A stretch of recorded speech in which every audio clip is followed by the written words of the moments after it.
Hello everyone, welcome to another session of the film voyage. और आज मैं बैठा हूँ India's fourth largest weapon dealer के साथ। आज नहीं। मुझे मालूम पड़ा कि मैं असली काम क्या करता हूँ। So we have with us Mr. Sumit Arora. He's the most, I think yes, I know this for a fact. He's the most sought after writer right now for any producer, and I'm sure you know that also. Are you a producer? I'm not a producer, so sadly, I'm a writer. आप ही की community का हूँ, junior हूँ आपसे बहुत ज़्यादा। अरे यार, फिर क्या फ़ायदा तुमसे बात वही, करके। क्या करें, मैं आपसे बस टोट के पूछ सकता हूँ कि मैं कैसे पहुंचूं वहां जहाँ आप पहुंच इसलिए गए। बुलाया क्या मुझे यहाँ? एक्चुअली यही रीजन है, मतलब स्कैम हो गया मेरे साथ यार ये तो। काम तो हो गया सर, लेकिन अभी क्या करें, अभी आप तो अभी आ गए हो। लाइटें भी लग चुकी हैं चलो और कैमरा पे भी हो आप। कर ही लेते हैं फिर तो। डन। तो हाँ, thank you so much for doing this with us thank sir. You thank you.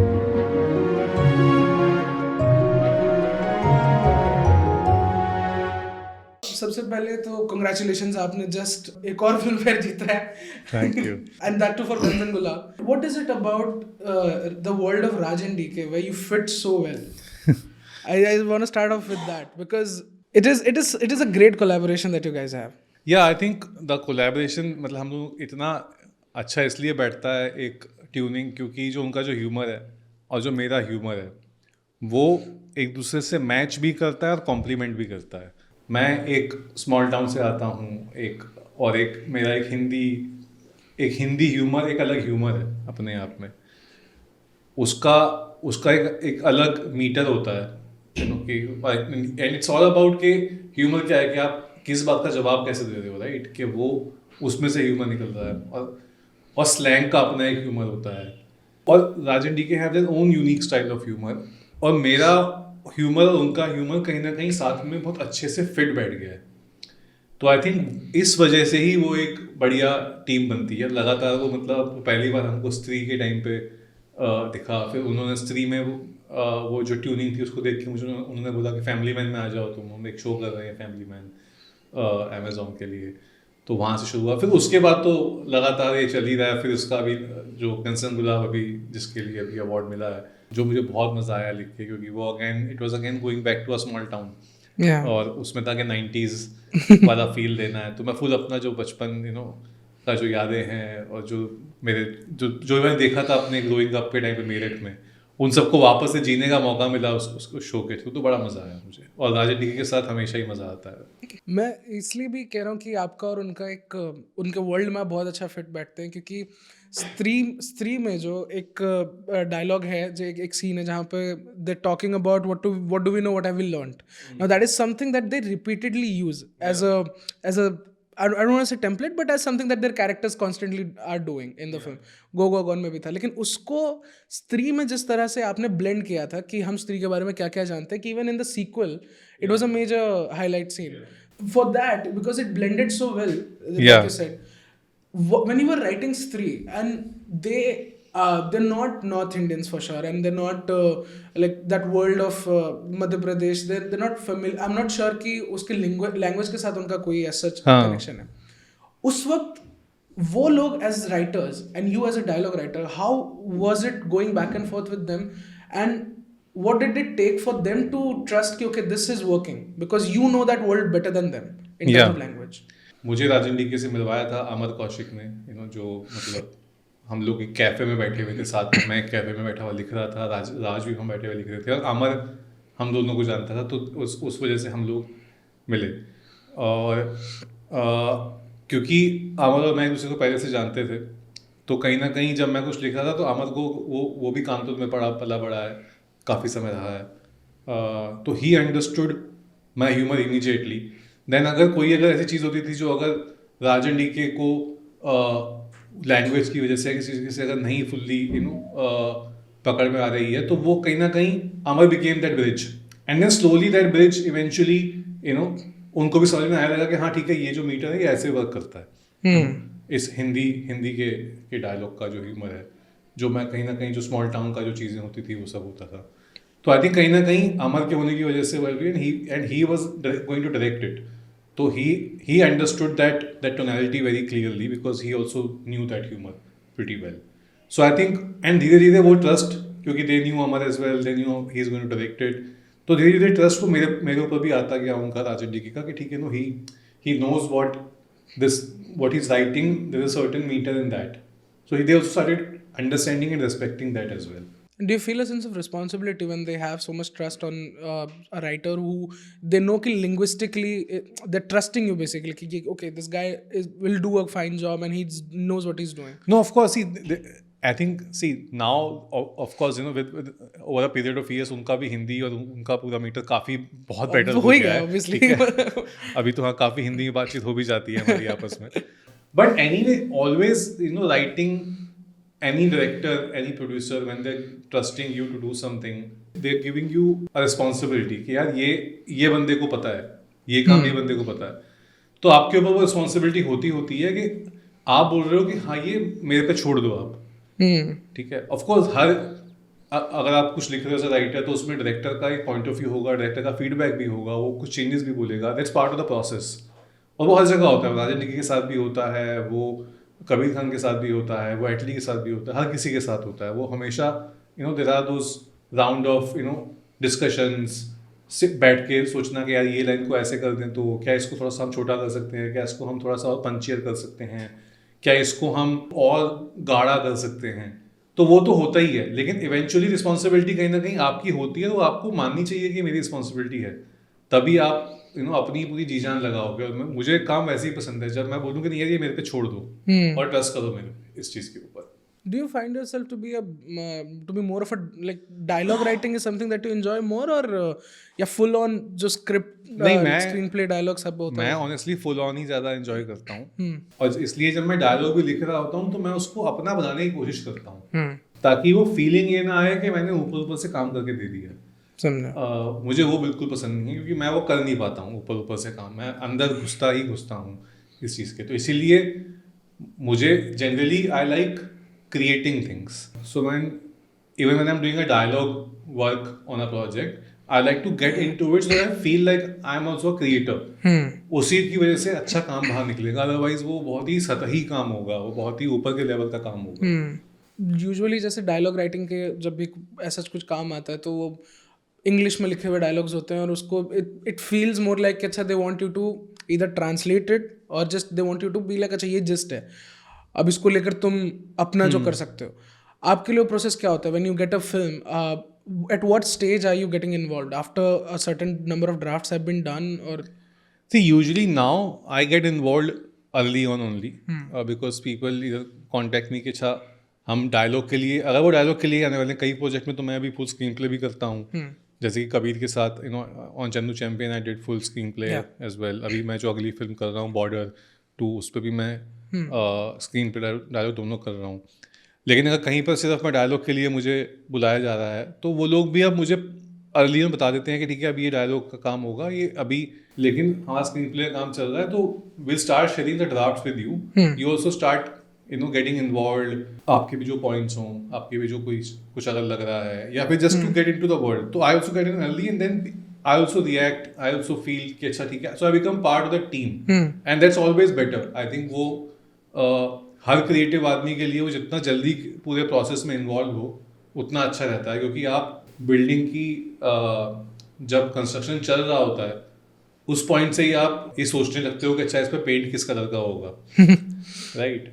तो वो एक अच्छी चीज़ होती है कि आप ऑलरेडी आप सोच रहे हो कि अच्छा यहाँ पर ये ऐसा बनने वाला है, तो आपके पास टाइम ज़्यादा है सोचने का, और आप उस बिल्डिंग की बुनियादी के बुनियादी ढांचे को भी समझते हो, क्योंकि आपने वो कंस्ट्रक्शन के टाइम पे भी आप वहाँ मौजूद थे, बजाय कि आप उस वक्त आए पेंट करने बिल्डिंग को जब बिल्डिंग पूरी बन चुकी थी. फिर भी आप कर ही सकते हो, अगर आप अच्छे पेंटर हो तो आप अच्छा काम करोगे पेंटिंग का. लेकिन अगर आप शुरू से मौजूद थे तो आपको उस ढांचे में आपका कुछ योगदान भी हो सकता है. आप कुछ बता सकते हो कि यार मुझे लग रहा है कि जब इवेंचुअली बिल्डिंग बनेगी मैं पेंट करूंगा ना तो यहाँ पे थोड़ा ऐसा लगेगा, तो क्यों ना हम इसको हल्का सा एक ऐसा आर्च दे दें, ठीक है, तो मैं फिर उसको अच्छे से पेंट कर पाऊंगा. I hope you understand what I am saying. मैं पूरा एनर्जी में बात कर रहा हूँ. नहीं, बहुत सही बात कर रहा हूँ.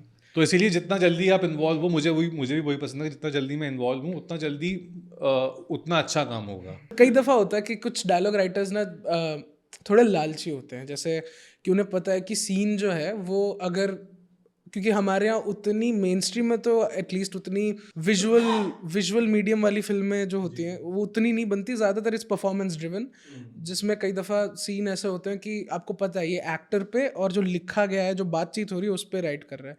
तो कई बार डायलॉग राइटर्स की एक टेंडेंसी होती है कि यार ये इसको ना मैं, और वो दिखता भी है कि फिल्म की सुर से अलग ही है वो सीन, और सीन बड़ा हिट हो जाता है और रील वील बन जाती है उसकी। तो आप उस तरह के राइटर नहीं हो, ये मुझे आपके काम में दिखता है। ये हाँ, ऐसा कभी हुआ है कि आपने बस अपना एक एंड स्टेज पर आके आपको ऐसा लगा हो कि यार स्क्रीन प्ले में ऐसा कुछ प्रॉब्लम है, बट अब now that I have committed to this thing I have to at least do a good job with my dialogues?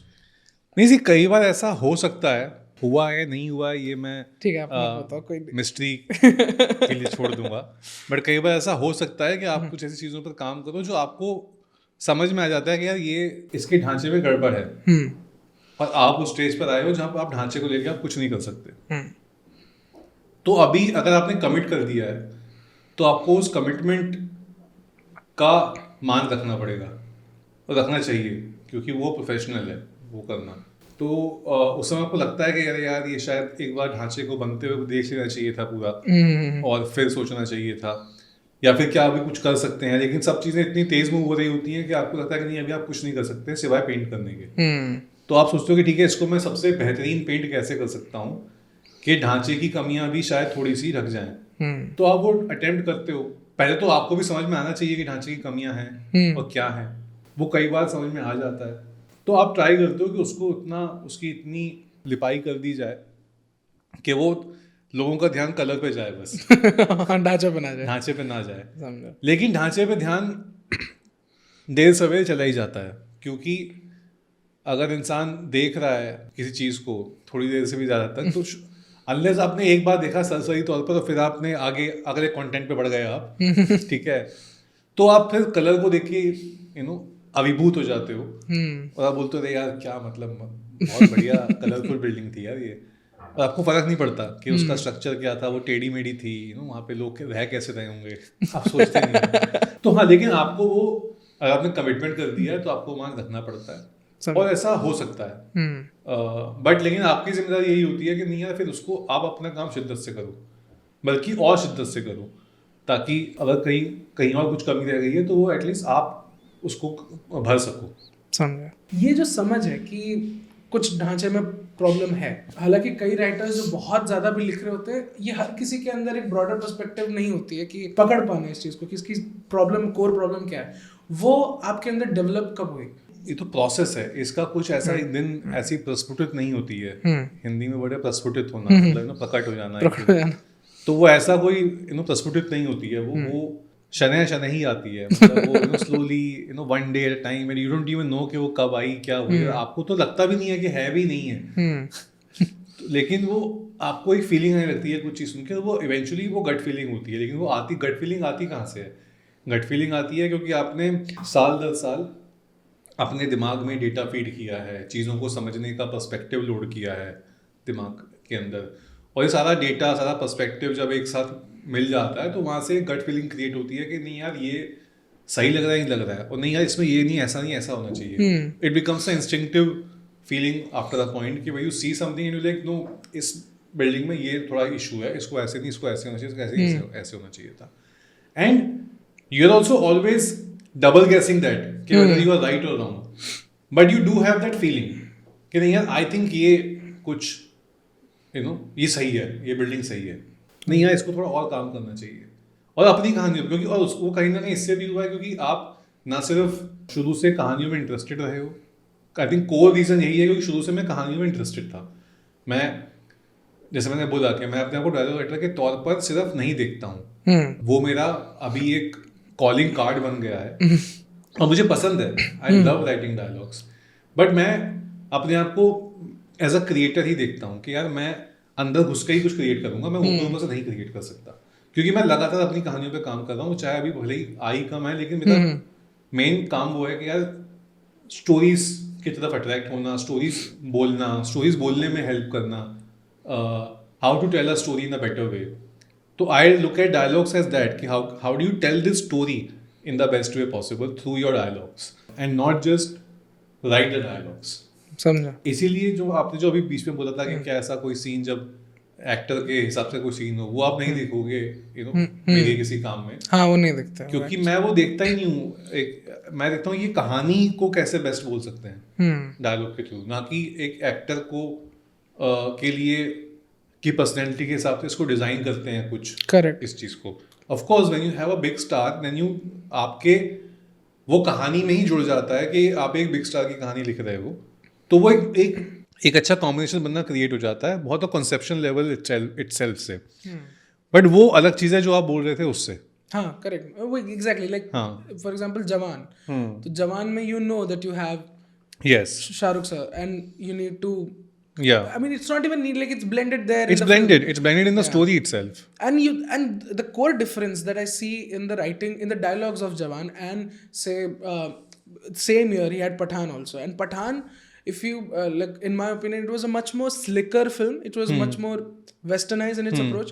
This one being more massy, and yet it didn't have those isolated punchlines. Yeah.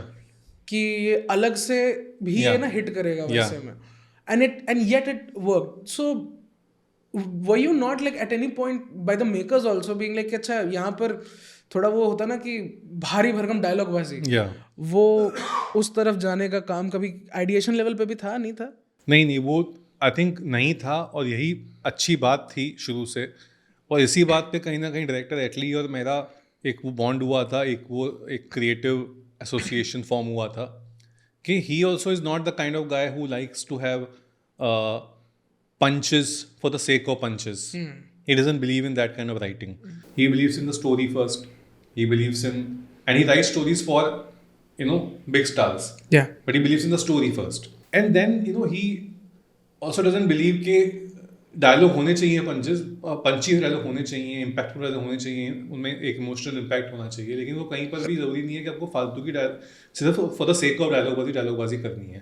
और मेरा भी कहीं ना कहीं शुरू से हमेशा से यही बिलीव रहा है कि I will do my best to write the best dialogues for anything that is given to me, but that best according to me is not writing punch line in every scene और every moment looking for to कि हाँ कहाँ पंच add कर सकते, कि मतलब फालतू dialogue, मतलब जबरदस्ती में एक डायलॉग आप कहाँ मार सकते हो। I feel it should fit the narrative, और इसीलिए वो नज़र रखना बहुत ज़रूरी है कि नैरेटिव में कहाँ वो मौका आया, आप तो हाँ ये करेक्ट मौका है अभी कुछ बोलने का, अभी बोल दो, क्योंकि यहाँ पर मौका बन रहा है, यहाँ पर सब गर्म है, यहाँ पर गर्म है, मार दो हथौड़ा यहाँ पे, समझा?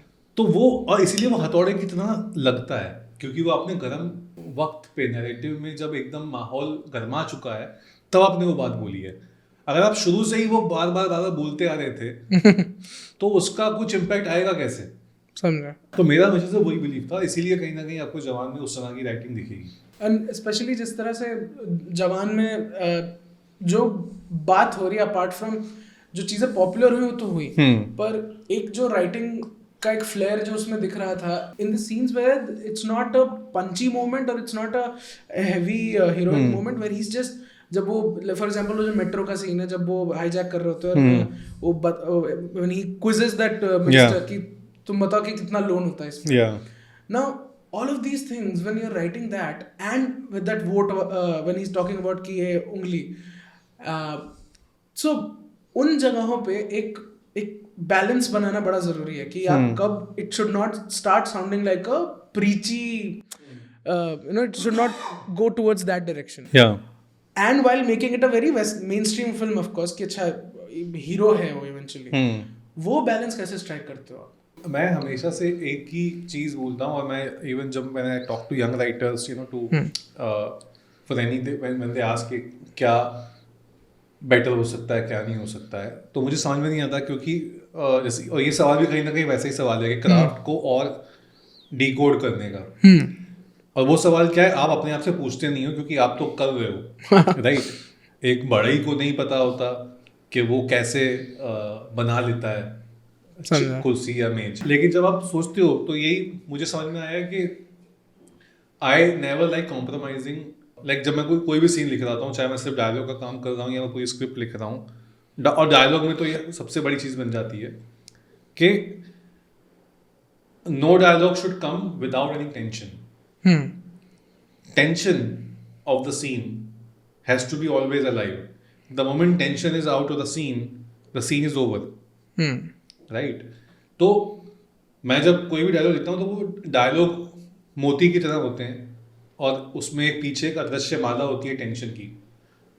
तो अगर वो अदृश्य धागा होता है पीछे, वो टेंशन का धागा होता है, तो वो मोती जो हैं, जो भी पंच लाइन्स हैं, जो भी बढ़िया बढ़िया बातें हैं आपको बोलनी है, वो उस धागे में ही होने चाहिए. धागे से बाहर होंगे तो उनकी कोई वैल्यू नहीं है. वो फिर लगेगा यार ये तो मतलब बस तू बोल रहा है, I am as an audience I will be out.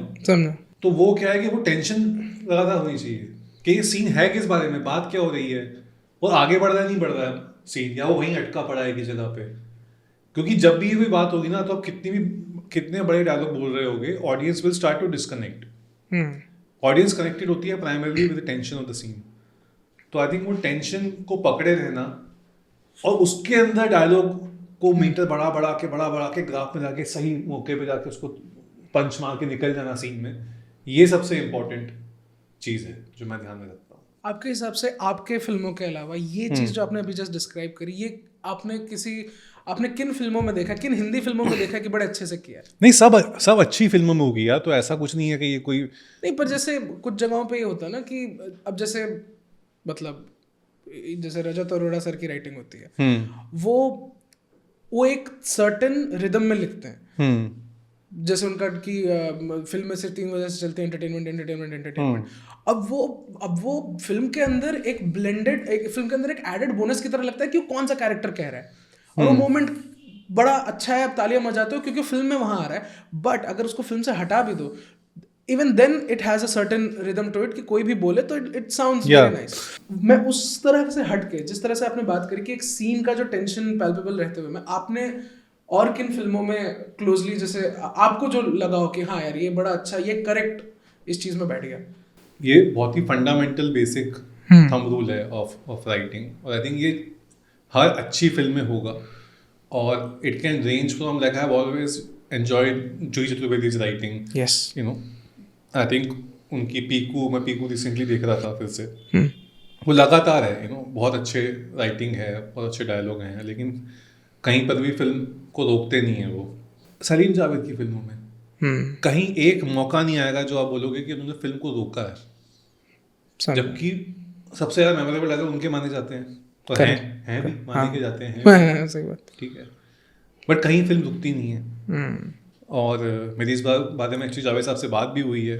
पुरानी कई फिल्में हैं, आप उनको उठा के देखेंगे, but Salim Javed is the best reference for that कि वो उनकी फिल्मों में डायलॉग भरे पड़े हैं जो मेमोरेबल है. करेक्ट. लेकिन वो कहीं भी फिल्म को रोकते नहीं है. ये नहीं कहते कि अब हम रोक के अब ऐसे डायलॉग मारेंगे. Which is your favourite Salim Javed script? यार बहुत है, ऑफ कोर्स दीवार I think is one of the. दीवार तो लोग मानते भी हैं कि लाइक इट्स अ परफेक्ट, वो तो बोलते भी हैं और उसको पढ़ाया भी जाता है. हाँ, I love of course Sholay, क्योंकि आई थिंक इतना कुछ वो ब्लेंड करती है साथ में, तो it's really like a best like way to put a mainstream Hindi film together. That's true. और वही उनका यही चीज़ पसंद है कि वो कभी भी फिल्मों को उन्होंने गिमिकी राइटिंग नहीं की. उनकी फिल्म में हर चीज़ पंच होता था, एक स्वैग होता था, एक फ्लेयर होता था, लेकिन कभी वो गिमिक नहीं होता था. और उनके बाद एंड आपके काम शुरू करने के पहले जब आप when you were just starting out, like also he's written दिल मिल गए and भास्कर भारती, yes, छूना है आसमान, yes, और ये सारे शोज, मतलब मुझे ये पता नहीं था कि ये सारे आपने लिखे हैं. ये मैंने जब भी when I was looking you up and I was because I've only seen your film work and your web work. जब मैंने देखा कि अच्छा ये भी आपने लिखा है, तो I was like सारे देखता था मैं. तो What was writing television like उसकी learning ही अलग होती है मेरे हिसाब से, जहाँ तक मुझे लगता है. तो and like you said कि you were more interested in stories. So with television where you constantly every day you're thinking and you're thinking of, you have to be on your feet all the time, like कि ये करना है अभी फटाफट ऐसे में. वो learning कैसी थी like early years में when you were just starting out? TV से. हाँ जी. So टीवी से जैसे मैंने बोला कि जो एक तो दो तीन चीज़ें बहुत अच्छी मिली। टीवी आपको क्या सिखाता है कि डिसिप्लिन सबसे बड़ा सिखाता है कि आपको रोज़ लिखना है। अगर आप डेली शोज़ लिख रहे हो तो आपको रोज़ डिलीवर करना ही करना है। आपके पास ये समय नहीं है बोलने का, ना ये सहूलियत है बोलने की कि यार मेरा अभी समझ में नहीं आ रहा, राइटर्स ब्लॉक। राइटर्स ब्लॉक हो गया है। क्योंकि राइटर्स ब्लॉक का आप सहूलियत ही नहीं है, मतलब दूसरा राइटर आके खड़ा हो जाएगा, आपकी जॉब गई। ठीक है, तो अगर आपको अपना चेक चाहिए अगले महीने तो आपको लिखना पड़ेगा। तो और बॉम्बे में अगर आप आए हो बाहर से कहीं पे तो आपको चेक की जरूरत होती है, तो आपको सही लिखना बात ही है। पड़ता है। तो इसीलिए उसके खातिर आपको रोज़ लिखने की आदत डालनी पड़ती है। तो वो डिसिप्लिन मुझे टीवी से बहुत अच्छा मिला, और इसीलिए आई थिंक मुझे लगता है कि इसी वजह से कहीं ना कहीं मैं इतना काम कर पाया हूँ पिछले कुछ सालों में, क्योंकि मेरा राइटिंग डिसिप्लिन बहुत स्ट्रांग है। कि रोज़ लिखना ही लिखना है, और ये कभी नहीं बोलता मैं कि नहीं यार ब्लॉक आ गया है, क्योंकि अगर इस पे नहीं आया तो दूसरे पे काम कर लूँगा। सही बात। तो there is always something to work on. तो वो डिसिप्लिन टीवी की वजह से मिला। जब मैं आया तो उस समय मोस्टली सोप्स ही हो रहे थे, डेली सोप्स, और वो कहीं ना कहीं मैं रेजोनेट नहीं कर पाता था उस तरह के कंटेंट से। तो तब से मुझे ये आदत हो गई थी कि मैं ढूंढता था, और कहीं ना कहीं वो स्टोरी की समझ डेवलप होना या शुरू से थी या पता नहीं, या जो भी था, कि आई would look for shows in TV कि कहीं पे भी कोई अगर अलग शो बन रहा है कहानी वाइज, जिसमें अलग कहानी है, थोड़ी सी रिलेटेबल कहानी है, मैं उनको ढूंढ ढूंढ के बोल रहा था मुझे करने दो आप ये शो। भास्कर भारती, दिल मिल गए, छूना या आसमान, ये सब अलग शो हैं। करेक्ट। आपको अगर आप उस समय का आप टीवी का पूरा सिनेरियो देखोगे तो ये उस समय के नीश शोज ही माने जाते थे, जो हिट हो गए, काफी। लेकिन अलग शो थे वो। बिल्कुल, वो वो स्टार कभी, वन पे। हाँ, वो स्टार वन के, एमटीवी के, सात दहाक मैंने किया था बाद में। करेक्ट। तो ये सारे थोड़े लीक से हटके शो थे, क्योंकि मुझे था क्या, मुझे अलग कहानी पे काम करना है। मुझे कभी भी ना रूटीन चीज़ों पे काम करने का मन नहीं ना हुआ था ना होता है। तो मैं हमेशा वो सीख करता था, और literally I would chase that. It's not like they came to me, it's not like ये शोज भगवान ने बोला कि हम तेरे को सब अलग शो देंगे करने के लिए, ऐसा नहीं हुआ। मैंने उनको चेज किया। मैंने बोला नहीं यार, मालूम पड़ा कि अच्छा ये शो बन रहा है, ऐसा डॉक्टर्स पे संजीवनी का वापस से एक रीबूट वर्जन आ रहा है, तो I chased the people who were making it कि यार मुझे please I would love to write for this. मालूम पड़ा कि अच्छा Bhaskar Bharti, it was a remake of a Spanish show, if I am Yeah. Not mistaken, Spanish और Mexican, I am forgetting. When I got to know, I chased the makers कि I want to work on this show. तो I would look for opportunities. 24 India when it was announce के बन रहा है, तो आई chased the production house, the people there, कि I want to work on this show. So I have always chased good stories and to work on them. And then after a point you start attracting them as well. उस वक्त TV की writing किस तरह से होती थी? मैंने भी थोड़ा बहुत लिखा था जो, और वो मैं नहीं कर पाता था बिकॉज मतलब मुझे प्रॉब्लम इस चीज़ की आती थी because I have written films अभी तक ज़्यादातर ही, और उसमें क्या होता है कि आप एक्शन लाइंस, डायलॉग्स एंड जितना कम में आप बात कह जाओ उतना अच्छा होता है। टेलीविज़न में हमें एक चीज़ को लगभग 2 पेज 3 पेज में सारी चीज़ें वैसी लिखनी पड़ रही थी, और डायलॉग्स के साथ कि इस मोमेंट में उसे ऐसा लगता है, वो घूमता है, ये म्यूज़िक आता है, हर चीज़ तो वो उतनी ही डिटेल में तब भी लिखना पड़ता था, या उस वक्त राइटिंग कैसी होती थी मोटा मोटा इन अ कॉन्क्रीट? नहीं, डिटेल ही होती थी टीवी, आई थिंक काफ़ी डिटेल होती थी। और बट आई थिंक उसमें कोई बुराई नहीं है, बल्कि उससे मुझे फ़ायदा ही हुआ है। उससे मुझे ये फ़ायदा हुआ है कि I started imagining things in full detail.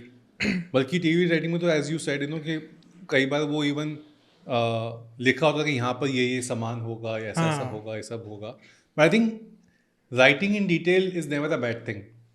You can cut it down later on as you grow as a writer.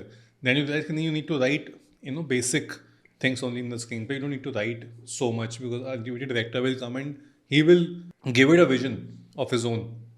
So आपको इतना कोरियोग्राफी इतना लिखने की जरूरत नहीं होती कि see screen writing has to be visual. That's why I'm saying it's not a bad thing कि अगर आपने बहुत डिटेल में कुछ लिखा है तो, लेकिन eventually of course you realise कि एक आपको लिमिटेड ही लिखना होता है कोरियोग्राफी में, क्योंकि एक्टर आके अपना कंट्रीब्यूशन करेगा in terms of his reactions. So you can't write his reactions all the time. The key reactions you have to write. Yeah. Key reactions to write, there's a beat here, because वो important है story के लिए। लेकिन every small thing जो शायद TV में काफ़ी चीज़ें लिखी होती थी वो सब इतना ज़रूरी नहीं होता है। वो प्रैक्टिस छोड़ना कैसा था आपके लिए जब आप व्हेन यू ट्रांजिशन की एंड यू वो I think I read it somewhere that You took a hiatus and where you were just writing spec scripts. Yeah, yeah. What was it? Were you referring to some other like classical scripts from Hollywood or something when you were learning writing Yeah, film? yeah. So what were those scripts? Which films were those? So see, in 2009 or 10, I think, मैं already 2-3 साल 3.5 साल around TV कर चुका था, थोड़े बहुत पैसे बन चुके थे और लगा था कि ठीक है अभी इतना हो गया है कि मैं सर्वाइव कर सकता हूँ 1.5-2 साल बिना टीवी किए। तो मुझे लगा कि अब यार अब समय आ गया है। And I came when I was 17 to Bombay, तो आई वाज 21 और something when I took a break. And मैंने बोला यार कि अभी मैं 2 साल कुछ नहीं करूँगा, मैं मतलब 2 साल ऐसा नहीं, मैंने सोचा कि अब मैं कुछ नहीं करूँगा, मैं फिल्म पे काम करूँगा, अब हो गया मेरा टीवी हो गया। तो आई स्टार्टेड वर्किंग। तब तक मैं जब टीवी कर भी रहा था तब भी लगातार मैं कहानियाँ सोचता रहता था फिल्मों के लिए। तो मैं वो चीज़ें कर रहा था बट कभी टाइम नहीं मिलता था इतना, क्योंकि टीवी का कमिटमेंट बहुत ज़्यादा हेक्टिक होते थे। तो 2009 में जब मैंने वो ब्रेक लिया तो I started working from scratch and I had no idea कि स्ट्रक्चर क्या होता है फिल्म का। आई हैड नो आइडिया कि कोई सॉफ्टवेयर होता है क्या होता है, कुछ मालूम नहीं था। तो और उस समय इंटरनेट इतना नहीं था जितना आज, तो हर चीज़ आपको फिंगर टिप से मिल जाती है। तो I then finally found a website called scriptorama.com। पता नहीं अब वो है या नहीं है नहीं, हमारे बेचारी। टाइम पे मोइफाइड क्लब हो गया था। हाँ वो तो खैर बहुत ही लेटेस्ट है, ठीक है। मैं तो एंशियंट टाइम्स की बात कर रहा हूँ। तो scriptorama.com होती थी, अब तो आई थिंक है भी नहीं शायद वो। तो उस समय सिर्फ वही साइट होती थी जिस पर इंटरनेशनल आपको स्क्रिप्ट की कॉपी मिल जाती थी। और कई बार वो स्क्रिप्ट भी नहीं होती थी, कई बार वो ट्रांसक्रिप्ट होती थी। हाँ, तो ट्रांसक्रिप्ट पढ़ के लगता है यार ये नहीं चाहिए था, स्क्रिप्ट चाहिए थी, क्योंकि आई वांटेड टू फील कि कैसे लिखी जाती है स्क्रिप्ट। तो वहाँ से कुछ I think singing in the rain का मुझे स्क्रिप्ट मिला था, और ब्रेकफास्ट एट टिफनी का स्क्रिप्ट मिला था। उस समय मैं रोमांटिक कॉमेडीज बहुत देखता था, तो मैंने उनके स्क्रिप्ट डाउनलोड किए थे।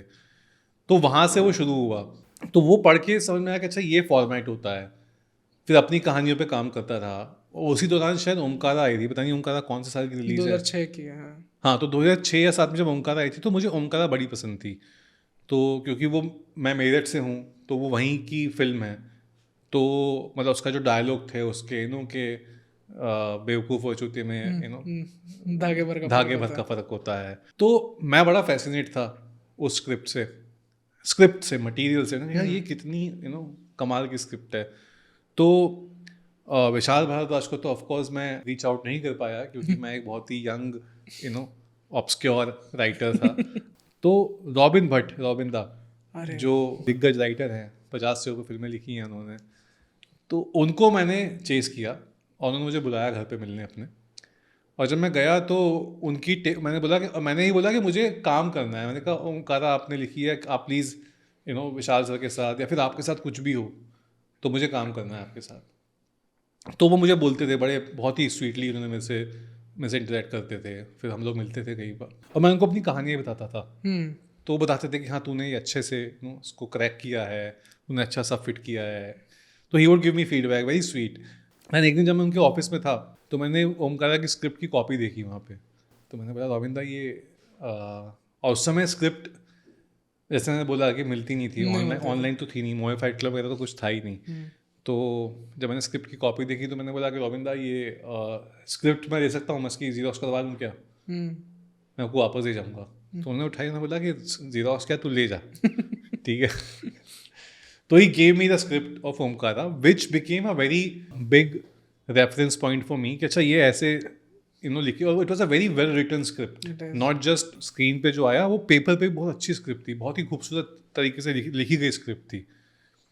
तो that script became a big reference point for me कि यार अच्छा ये फॉर्मेटिंग वगैरह ऐसे होती है, या फिर फ्लो ऐसा होना चाहिए सीन का, डायलॉग का ऐसा इतने सटीक और टू द पॉइंट डायलॉग और वो सब चीज़ें। तो वहाँ से मैंने ऐसे बेसिकली जोड़ तोड़, जब आपका इंटरेस्ट होता है तो आप अपना माथा फोड़ फोड़ के कहीं ना कहीं से कुछ भी जुगाड़ने लगते हो।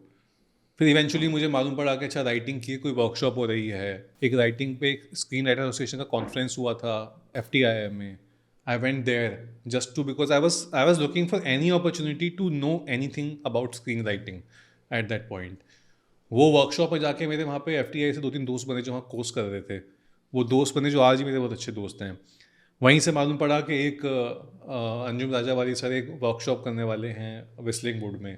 उन्होंने नई नई तब वर्कशॉप शुरू की थी, अभी भी वो करते हैं, हर साल हाँ करते हैं। वो पढ़ाते हैं वहाँ पे। पढ़ाते तो हैं, वो वर्कशॉप करते हैं हर साल हाँ for anybody who can just पे a minimal fee and come and do the workshop. तो उन्होंने वो पहली बार वर्कशॉप करी थी वहाँ पे। तो मैं, मेरे एक और दोस्त था Bhavesh Mandalia, who is also a writer, who wrote oh my God. तो हम लोग वहाँ पे वर्कशॉप, हम सब टीवी लिखते थे। तो हम लोगों को था कि यार टीवी से हमको बाहर कौन निकालेगा, बताओ कौन है हमारा मसीहा, ठीक है। तो हम लोग वर्कशॉप करने गए। तो ऐसे हम लोग कुछ भी ढूंढ रहे थे जो हमको इस टीवी के जोन से अपलिफ्ट करके थोड़ा बेटर राइटर बना सके। ऐसी ही कोशिश कर करके फिर वो 2 साल, जब फिर मैंने जो ब्रेक लिया था वो बढ़ते बढ़ते बढ़ते 2 साल का हो गया। और 2 साल तक कोई फिल्म का कुछ हुआ नहीं, कहीं से कोई फिल्म में कोई पैसा नहीं बना। लेकिन मुझे ये जो सारा जो काम है जो मैंने बताया, ये उन 2 सालों में हुआ। उससे क्या हुआ कि एक नींव तैयार हो गई।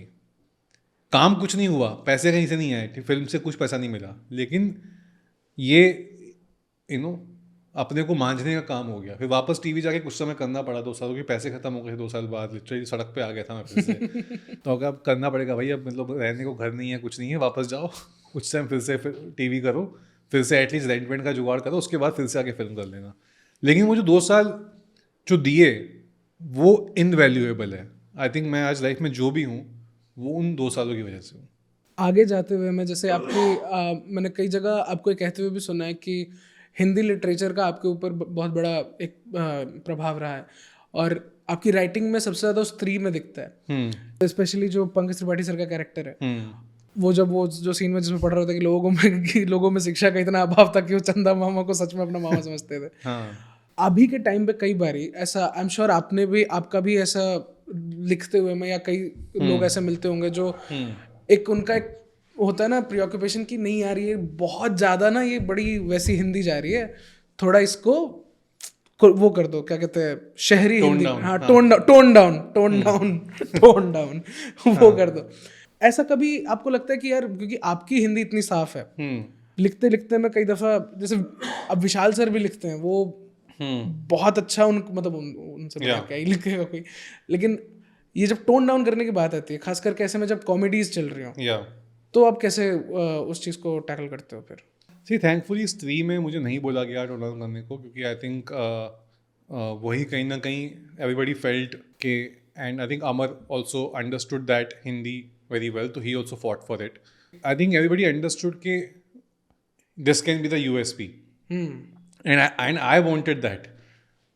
I remember writing Nimnalikhit in Stree, which I think perhaps would have been never used in a film. कभी that word itself. बहुत टाइम से हाँ, तो मतलब मैंने वहाँ लिखा था कि वो पंकज के रुद्रा भैया विल कमेंट से कि स्त्री से बचने के निम्नलिखित उपाय हैं, and he is not writing, वो कह रहे निम्नलिखित आप लिखते हुए बोलते हो, राइट? आप बोलते हुए नहीं बोलते हो निम्नलिखित, but that was the joke, it was subtle joke on, ironical joke on के he is saying and he is saying निम्नलिखित। निम्नलिखित तो आप लिखते हुए लिखोगे ना, correct, but that was a joke कि he is not just using words which are Hindi, but he is, the context itself is funny. Yeah. He's saying it. Yeah. Instead of saying कि यार स्त्री से बचने के ये 3 उपाय हैं. Straight away he should have said. Yeah. But he said निम्नलिखित उपाय हैं. Correct.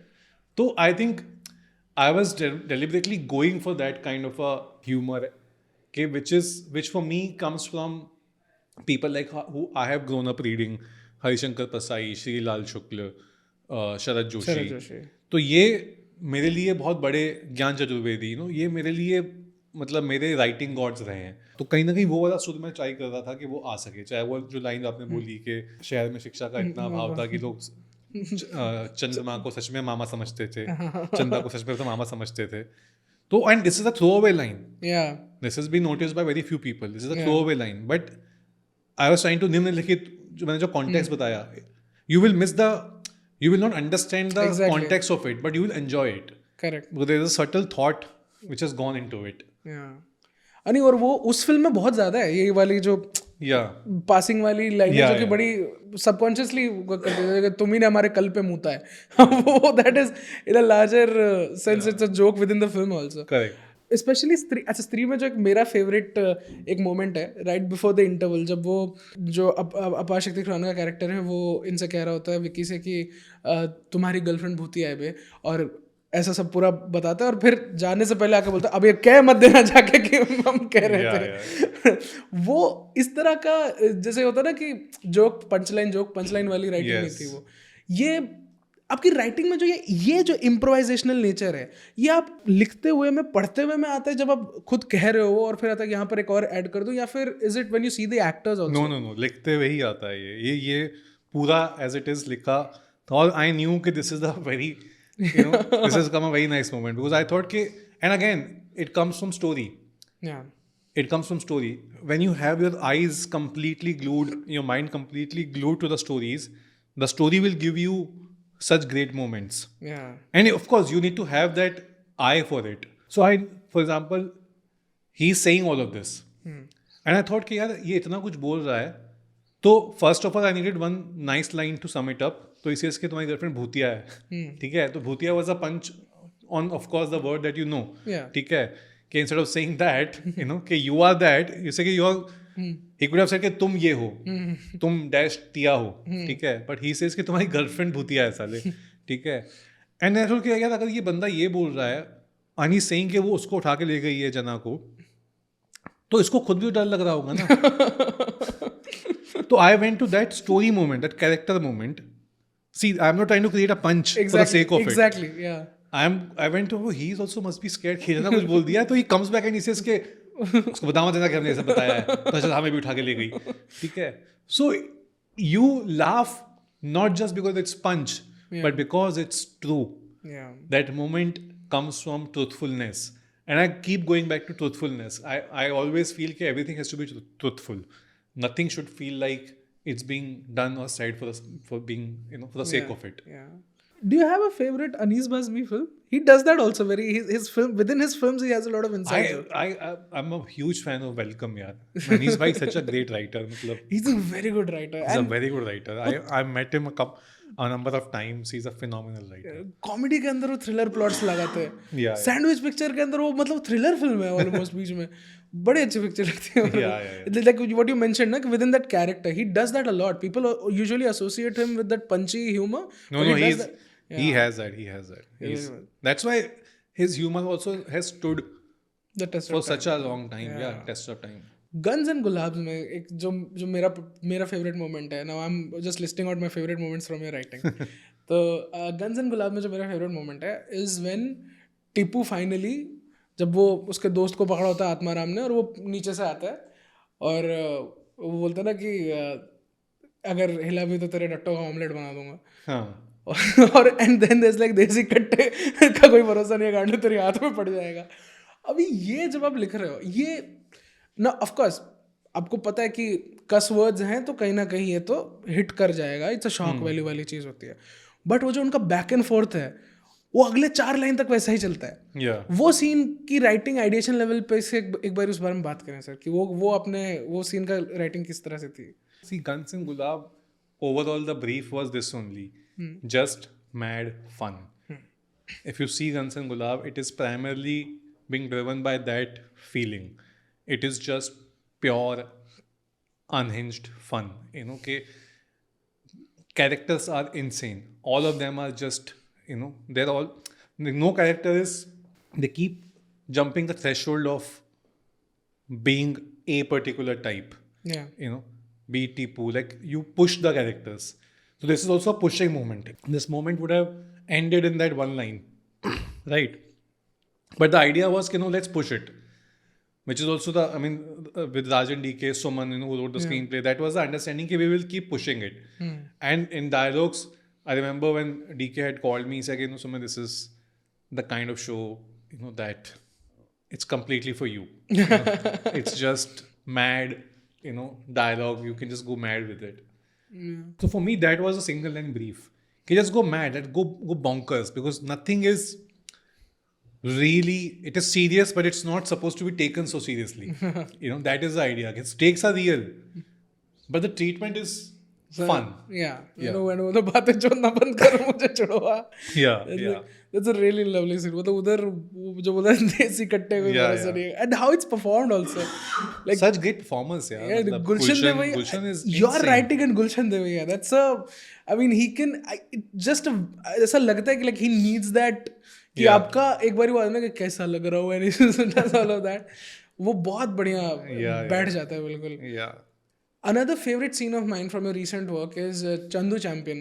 I'll be very honest, I didn't like the larger film utna, didn't work for me utna. Although I love how you guys treated the Olympics section, there was a very big opportunity to kind of go a little in cashing on something like that. And Yeah.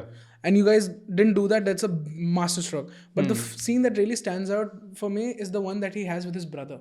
Yeah. कि तू ऐसा नहीं कि तू घर नहीं आ सकता. And when he says that, और उसमें जस्ट राइटिंग दैट, वहाँ डायलेक्ट बहुत बड़ा गेम प्ले कर रहा है. आई फील कि वो सीन इतना इमोशनली हिट करता है बिकॉज वो लोग जब वो बात कर रहे हैं, it's very, you can hear that Marathiness in that dialogue and it feels very rooted. ये आप डायलेक्ट में लिखते हो सीन या फिर you write it in Hindi and it's for the actors to blend in? No. So see, of course, there are 3 levels of work. One, I write it whenever I'm writing any dialect. I write it in that dialect for sure, to the best of my knowledge. So the first draft, the draft that we had already had that Marathiness dialect in it.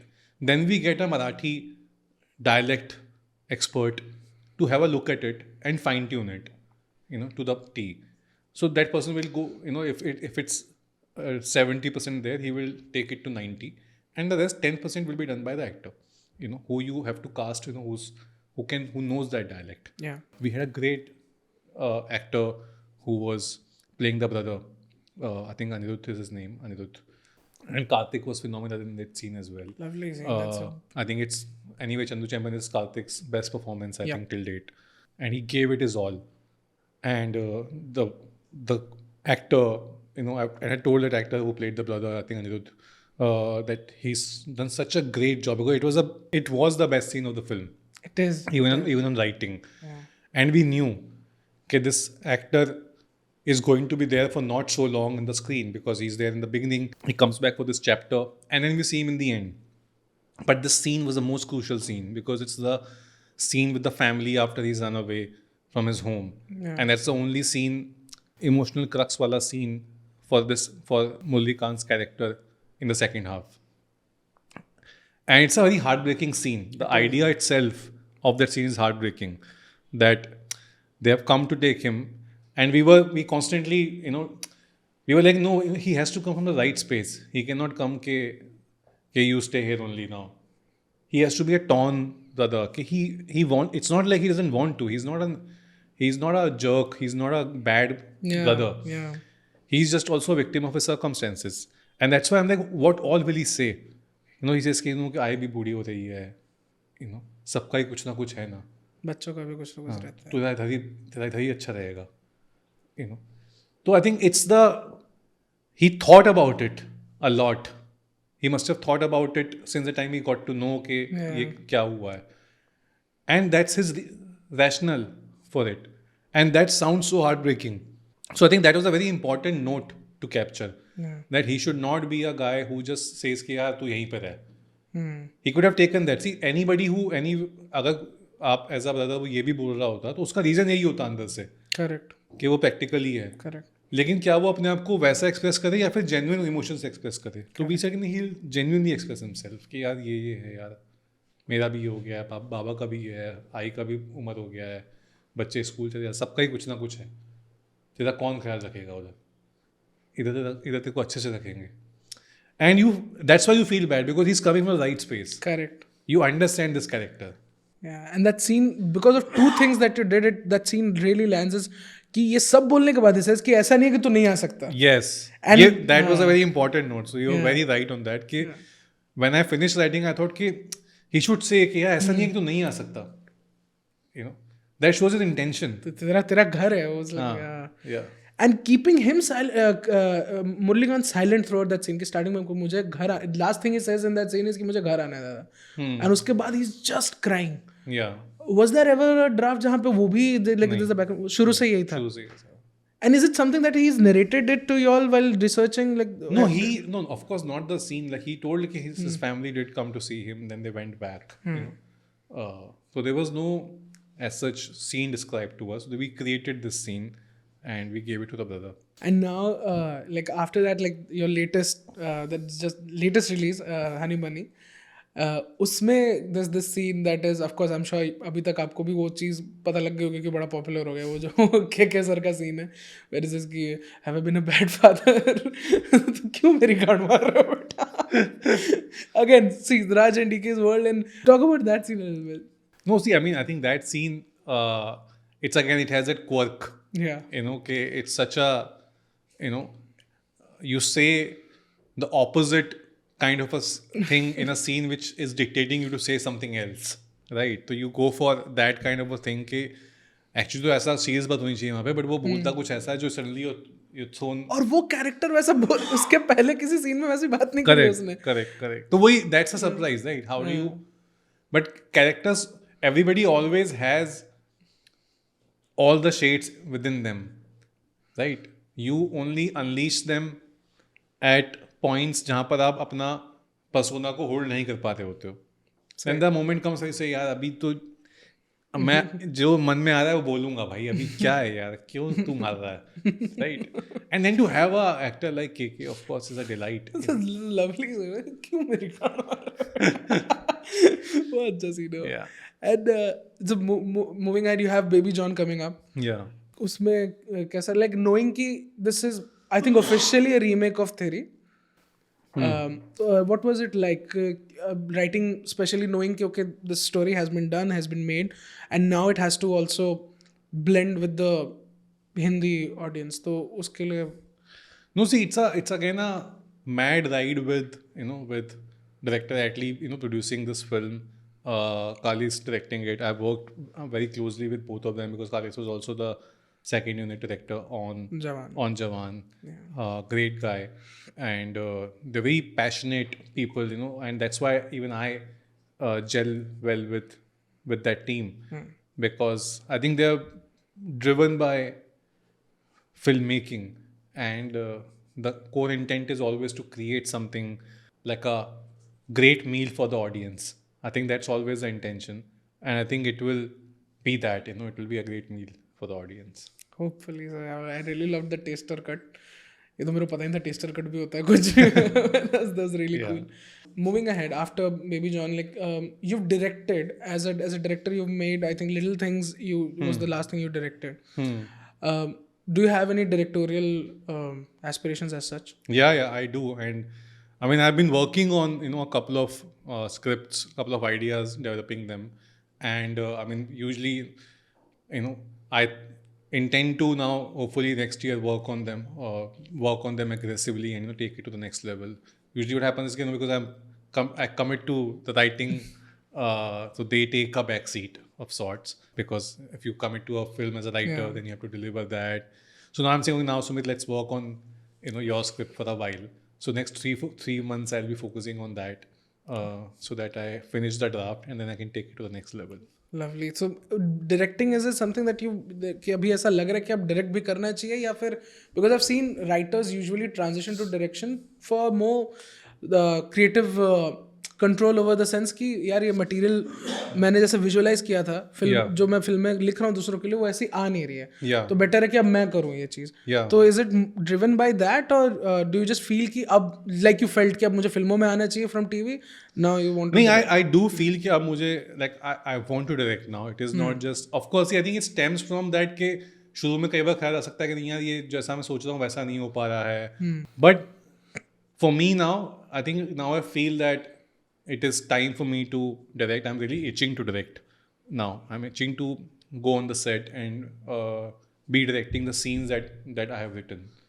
Yeah. With Jawan, especially Shahrukh sir के, कि that scene जैसे 70 minute का monologue है उनका, and उसके बाद I think a larger, like I don't think किसी film में मोनोलॉग उन्होंने उसके बाद as such किया, which was so impactful. So were you there on set on that day while it was being shot and everything? How what was writing that scene, whole scene like? Ideation level से लेकर finally what we saw? No, see, I mean, we took a I think a long while, the longest to crack the final version of that scene. And we were constantly debating कि जो भी हमको बोलना है उसमें एक central thought या image क्या होगी. And then finally when I shared, I think some 5-6 days before the shoot, I wrote that and when I figured कि चाहिए उंगली, कि उंगली से सवाल करते हैं तो उंगली से वोट करते हैं. So then when that finally that thought came in, and I shared it with the director, with the team, with Shah Rukh sir, and they all really liked that thought. कि we use the vote, we use the finger to vote, and we use the finger to question, and let's merge these things, Yeah. And build everything around ungli, and that really gave it a proper shape. That whole monologue became, जैसे 70 minute है ऐसे उसको एक उंगली वाला monologue आप उसको बोलते हैं क्यों, क्योंकि उसमें उंगली के इर्द गिर्द पूरा पिरोया गया. It was a long monologue. 70 minute के बाद 70 सेकंड का तो होगा ही वो for sure. And I was there on the set that day, एंड पूरा सब कैमरा सब ताम झाम सब लगा दिया गया था. Our great DOP Vishnu, such a phenomenal DOP. A director had designed the whole thing, okay, they will do it like this. And I was just think standing with Shah Rukh sir while he was reading his lines, and I was just with him. कुछ थोड़ा बहुत tweak करना है या वो कुछ करना है. And then the director called for action, and then Shah Rukh sir just went, and in one take, bam bam bam, like he just went and finished it in one take, the whole thing without stopping, and with such great gravitas and intensity that I remember, director called for cut and everybody clapped, and Shah Rukh sir came and said कि sir एक और करें, and our director at least said no sir, I've got it. And I remember we were all like, oh my god, it's done, like it's in one take he gave it the best take. And it's a long monologue, and it needed that emotional उतार चढ़ाव सब चाहिए था उसके अंदर. But in one take, that man delivered the best take. And that's what happens when you have an actor like Shah Rukh sir. He brings in so much experience, intensity, and gravitas to your writing as well, to your dialogues. Same line, like I always say, when you have a great actors, कि वो अगर like Shahrukh sir के जब आपकी line अगर मामूली भी है करेक्ट तो उसको भी वो खास बना देते हैं क्योंकि उनका वो अंदाजे बयां है. Okay, so with this we come to the end of today's session. Thank you so much for doing this. एक बारी उस कैमरा में देख के कह दीजिए कि वाइट बर्ड ट्रेल्स को लाइक, शेयर और सब्सक्राइब करें please. Hi, white bird trails को लाइक, शेयर और सब्सक्राइब करें प्लीज. हाय, प्लीज मैं कह रहा हूँ.